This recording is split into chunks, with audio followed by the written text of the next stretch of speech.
Hey guys, TJ Hafer here for IGN, and we're taking a look at Grey Goo. It's the new RTS from Petroglyph. It's set in kind of a sci-fi world.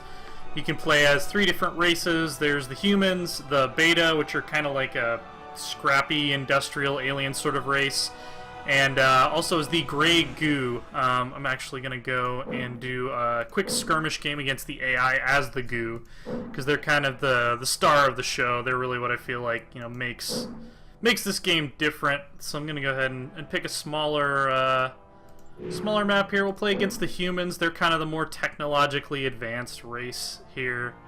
And the betas are a little bit more like the Terran from StarCraft. They're kind of scrappy and rugged. Now, it's sort of a standard, you know, old school RTS where you build bases, collect resources, make units. You have to blow up all your opponent's buildings and everything. When you're playing as the humans or as the beta, when you're playing as the Goo, which is what I'm going to show you right now, things are quite a bit different, and I think you'll see why as soon as the map loads up. They're probably one of the most unique RTS factions I've ever played with. There's no buildings. I'm this blob of Grey Goo, which is actually millions of little self-replicating nanobots. So I'm going to go bring my my mother Goo, which is kind of my base here, and put it on this resource event. Now, if I was playing as the beta or the humans, I would be building basically like an extractor and sending out worker units to harvest this, as you would do in a normal RTS. But as the Grey Goo, you just kind of park here and soak up resources, soak up mass. You get bigger and bigger, and you can actually, you know, move your mother Goo around, so your base is never stuck to one place. Like I could go, you know, over here. Might be lower yield resources, but a little bit easier to defend, so it's kind of a trade-off.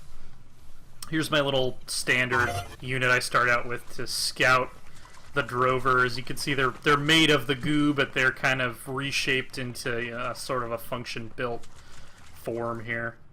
And as my mother Goo grows, these little bars are going to fill up along here, and that'll allow me to build units called proteans, which are sort of like my unit building structures.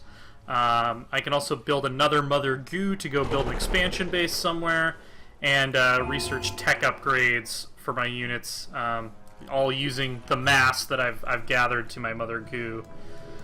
So here's the human base. You can see they're kind of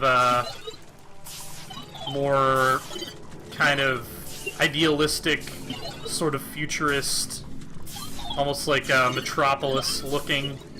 They build these little highways, conduits that allow them to expand their base from the central hub, and they're extracting resources here. Probably should get out of here though, because their scout is attacking my scout, and kind of got the drop on me, so I don't know if I'll really survive that confrontation.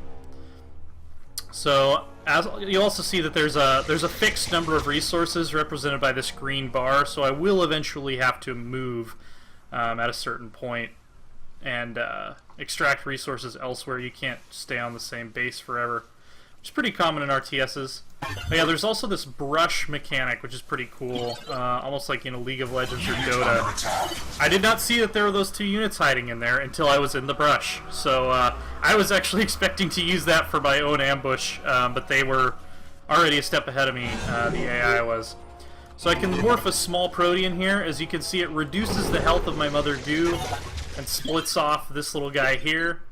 And then he can basically morph into, you know, standard infantry units, some anti-armor, these scout units that can see up cliffs, which is really useful, or like an anti-air unit. I'm just going to make 4 of these guys and go see if I can maybe get a jump on his resource production line here.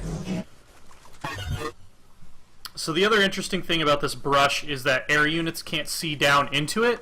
So if you build air units and fly them over the top of brush, they'll be totally blind unless they have ground support to help them get vision. So ground units can't fire into it without a spotter, and air units can't see in there at all without a spotter. Some air units have like a blind fire ability, which is kind of cool, where you can basically just carpet bomb the trees and hope that you hit something. But unless you have a spotter, you might just be, you know, wasting your time shooting at nothing. It also uses a sort of Supreme Commander type resource economy system, whereas, you know, instead of like paying full price for a unit, it ticks down over time, so your economy can actually crash. Not as the goo, obviously, because they're a little different, but when you're playing as the humans or the betas, you're producing units on an ongoing basis and losing resources little by little instead of, you know, buying them out in lump sums, which is... I always thought that was a cool mechanic. I kind of prefer that to sort of the StarCraft way of doing things where you pay all at once. So I think, yeah, I could spawn another Mother Goo here.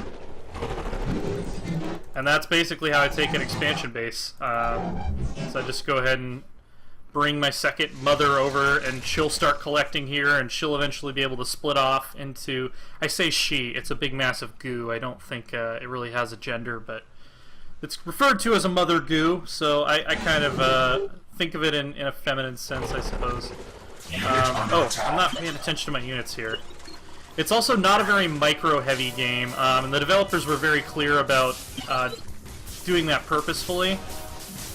It's much more about, you know, big strategic decisions, making the right unit compositions, not necessarily being able to micro your units better than everyone else.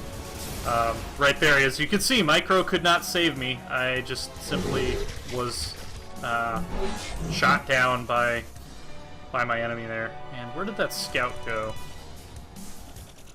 So I can unlock some tech upgrades here. Damage over time for my artillery. I can send out a drone that can kind of scout around the map. I can also morph eventually a large Protean, which is basically what I use to morph my bigger units, like this Destructor is basically the goo equivalent of a tank. So these guys should be able to deal some damage. Let's see, I think I can probably support him with some of these littler guys too.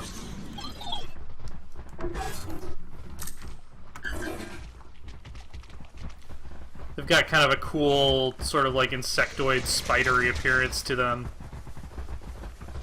And the Mother Goo, if they come to attack my base, the other cool thing about her is she's really slow moving, but if she moves over enemy units, they'll actually get absorbed into her and take damage over time, which is pretty cool. Like the nanobots are like de-assembling, you know, whatever they touch. So if your opponent tries to attack and rush your base early on, you can shut them down pretty quickly using that mechanic. Which I thought was a pretty neat touch. Let's see if I can take out this extractor here before they bring their forces to bear. Unit under attack. Oh, they've got some artillery coming down on me from outside my line of sight, which is, of course, always something you have to watch out for, but I think I could sacrifice... Oh, they've got tanks. Yeah, so kind of outplayed by the AI there. The other cool thing, I'm not sure if this one's big enough yet, but eventually when a Mother Goo gets big enough, you can morph it into a Proto-Purger, which it'll basically become dormant. It'll stop collecting resources, and eventually turn into this big super unit that can like shoot out tendrils of goo and destroy everything in its path, which is pretty cool. But it takes a long time for it to morph into a Purger, a full-blown Purger, and it's vulnerable during that time. But what you can do is you can bring your other mothers, your expansion bases basically, back to merge with it to speed up that process. So you get an interesting thing with the goo where they're spreading out during the early and mid game, and then to build their super unit they kind of all coalesce back to one spot at the very end. And it looks like my one tank is still plucking away here. I guess they forgot to kill him. Maybe I actually won the battle by like a hair and I didn't even realize it. See if I can get out of range of this artillery here and take out their extractor. But yeah, as you can see also the maps are very big, very open. There's not a lot of choke points like you would see in StarCraft. A lot of the factions can build, especially the beta can build, here I'm gonna run these guys over. Yep, that's what happens if you try to go after a Mother Goo without sufficient support. And without, you know, sufficient awareness to pull your guys back, because obviously they're very slow. You can definitely kite a Mother Goo if you're careful about it. Oh, and I'm gonna lose it. Oh, but maybe I'll at least do some damage first. Yeah. Unit under attack. So yeah, a lot of the factions can build walls and things. Map control is a very big issue because you have these big wide open lanes and these resource deposits that are in like really hard to defend positions. You really kind of have to use structures and use battlefield awareness to your advantage, which not all RTS games really. It's not something all RTS games focus on these days. I was kind of welcome to see that back in the mix. Anyway, that's Grey Goo. I'm having a lot of fun with it. It's definitely different from probably the most different traditional RTS faction I've ever played, just in terms of how they do things and how they go about expanding and building units. Definitely something to check out if you're a little bit tired of the standard RTS formula, but you still like the base building and all those classic StarCraft Command and Conquer mechanics that are starting to become a little bit rarer these days. Grey Goo is kind of a nice middle ground between old school and innovation, and apparently my tank is still alive. I don't know how that's possible, but I'm just going to leave him to do his thing there. He'll be a great hero of the Goo, and for everything on Grey Goo, remember to keep it on IGN.